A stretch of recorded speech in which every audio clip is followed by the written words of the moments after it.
आमे +2 second year MIL रो बड़पण कविताटी प्रथम कविता जहाँ बड़पण कविताटी आमे आलोचना करी सारी छे आगरू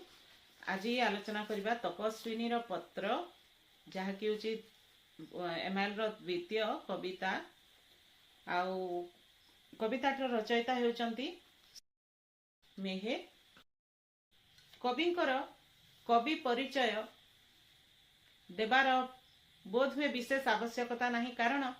कवि गंगाधर मेहेर को किए बा न जाने पश्चिम ओडिशार सुप्रसिद्ध कवि समग्र विश्व रे जे चिर परिचित सेही गंगाधर मेहेर होचंती साधारण अख्यात एक भूलिया परिवार रे जहाँकर जन्म आउ परवर्ती समय रे तांकर असामान्य प्रतिभा तांको समग्र विश्व रे परिचित कराई पारिथिला सेही गंगाधर मेहेर होचंती ए तपस्विनी पत्र कविताटीर रचयिता तांकर जन्म हुए 1862 एवं मृत्यु हुए 1924 मसीह रे आउ से जन्मग्रहण करथिले बरगढ़ जिल्लार बरपाली ग्राम रे कौन सब से लिखिचंती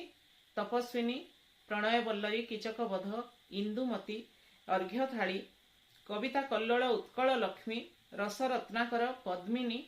आहुरी कृषक संगीत छोट छोट कविता गुड़ाए मध्य लिखिचंती कृषक संगीत विभिन्न भ्रमण कहानी मध्य छोट छोट भ्रमण कहानी भी लिखिचंती सब समस्त साहित्यर समस्त राज्य रे तांकर अबाध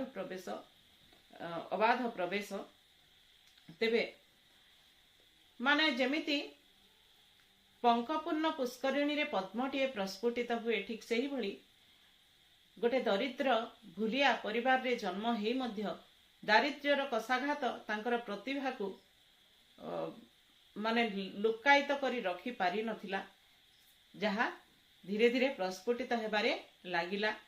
बनमल्ली बनरे थिले मध्य तार सौरभरे चतुर्दिग को महकाई दिए ठीक सेही भली एई कविंकर प्रतिभा चतुर्दिगरे परिस्फुटन कवितार परिस्फुटन हेइथिला दरिद्रता पंकपूर्ण जीवन सरोवर जात होइथिला रंगाधर रंगाजीव कवि गंगाधरंकर सुकुमार साहित्य सरोज ए कवि जीवन और जीविकार जटिलतार छंदी होई मध्य भूली नथिले से बाणी आराधना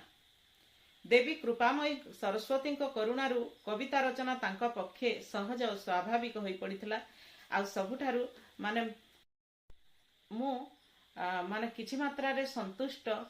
आउ आनंदित जे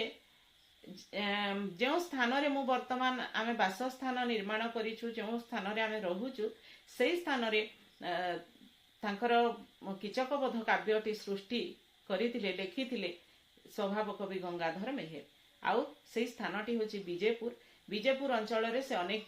समय बितेइथिले कीचक बधर प्रकृति वर्णना आमे पढुथलु कीचक बध +3 रे कीचक बधरे जो प्रकृति वर्णना अछि बसंत ऋतुर वर्णना अछि जो सरोवर वर्णना अच्छी से सबू विजयपुर को लेकिन वर्णना करिसंती विजयपुर रे से सबू अच्छी से सबू प्राकृतिक दृश्यर संभार भरपूर होकी रही आउ सेठी मु आज बास करुची सेठी मु निजको गर्वित मने करुची। भारतीय परंपरार जड़े सुदृढ़ समर्थक हेउचंती कवि गंगाधर मेहेर तांकर प्रेरणार उत्स थिला भारतीय पुराण एवं नाटकावली प्राचीन परंपरा आधारित होइथिले मध्य तांकर काव्य कवितारे आधुनिकतार स्वर और स्वाक्षर सुस्पष्ट से होचंती आधुनिक जुगर कवि गंगाधर मेहेर होचंती आधुनिक जुगर कवि आ आधुनिक जुगर आरंभ हुए राधानाथଙ୍କ समयरु से समय रे ही राधानाथ गंगाधर मधुसूदन राव नीलकंठ पंडित नीलकंठ दास एमाने समस्ते से समय साहित्य सृष्टि करी साहित्य रे एक नूतन जुगर अनुप्रवेश कराइथिले जहा कि होचे आधुनिक जुग आउ विशेष करी यार पुरोधा होचंती राधानाथ कविवर राधानाथ राय जहाँकर कि कविताटी आमे पढ़ी सारी चुआगुरु कविताटी रो शीर्षक होची बड़पण तेबे एई कविंकर रचना जदियो पुराण एवं विभिन्न प्राचीन नाटक गुड़िकर प्रभाव देखा मिले तथापि मध्य सेइथिरे आमे आधुनिकतार स्पष्ट चित्रण देखा पाई थाउ आ सबुठार बड़ जिनिस होची प्रकृतिर माने गोटे प्रकृति को सजीव भाव में आंकी एकमात्र कवि होउछंती बोध हुए गंगाधर मेहेर। कहीं ना पूर्वर राधानाथ साहित्य आम प्रकृतिर चित्रण देखा पाई था, किंतु राधानाथ प्रकृति को सजीव दृष्टि देखि नांती। गंगाधर मेहेर किंतु प्रकृति ठारे जीवन आरोप करिसंती, जार गोटे माने सम्यक माने किछि सम्यक उदाहरण दूची मु आमर तपस्विनी काव्य तपस्विनी कहले सीता एवं राम को नेकरी जो काव्यटी सृष्टि राम द्वारा निर्वासिता है सीता जाइछंती। सीता मान तमसा नदी कूल वाल्मीकि आश्रम निकट में लक्ष्मण तांको छाड़ी दे आछंती। से समय सीता शोकरे अभिभूता हो पड़ती। आउ जेतेबेले अचेत अवस्था पड़ी जाइछंती, भूमि उपरे पड़ी जाइछंती, सेतेबेले माने गंगाधर एते सुंदर वर्णना करछंती प्रकृति वर्णना, जहाँकि माने भाषा रे कही हब नहीं। मते तो माने समस्त मन को मन प्राण को ताहा माने आकर्षित करिनब, एते सुंदर वर्णना। सते जमिति कि प्रकृति मध्य तांकर दुखरे मर्माहता, आउ प्रकृति मध्य कांदी उठिछि सीतांकर दुखरे। तांकर जीवन रे जो झड़ आसीछि सेई झड़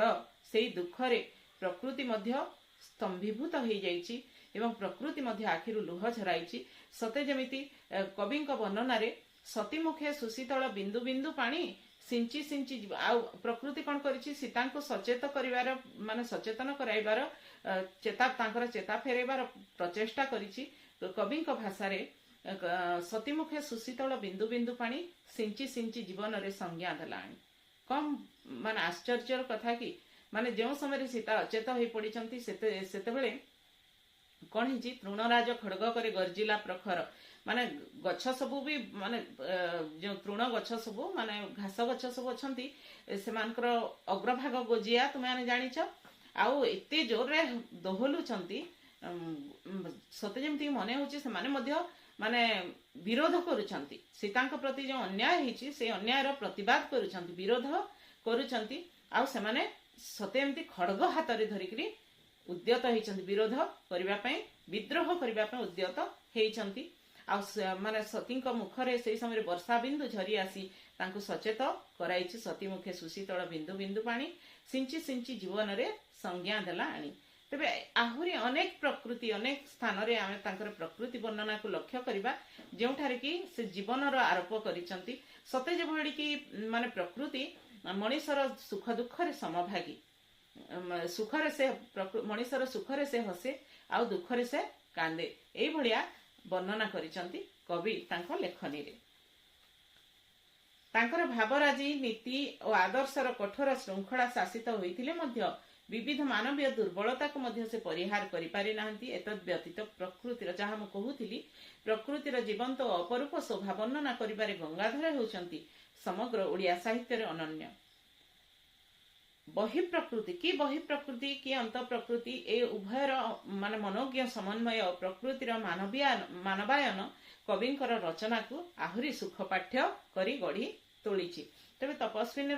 एटा गला कवि परिचय कौन सब लिखिचंती कहीदेली मु। तपस्विनी प्रणय बल्लरी कीचकबोध इंदुमती उत्कल लक्ष्मी अर्घ्य थाली तापरे कवितावली कविता कल्लोल ए सब रस रत्नाकर पद्मिनी ए सब होउछि तांकर काव्यकृति। ता सहित ए जो कविताटी आमे पढ़िबा तपस्विनीर काव्य तपस्विनीर पत्र कविताटी एहा गंगाधरंकर सर्वश्रेष्ठ रचना तपस्विनी रु संगृहित हेछि। जो तपस्विनी काव्य विषय में वर्तमान उल्लेख करुଥିଲି सेई तपस्विनी काव्य रु संगृहित हेछि।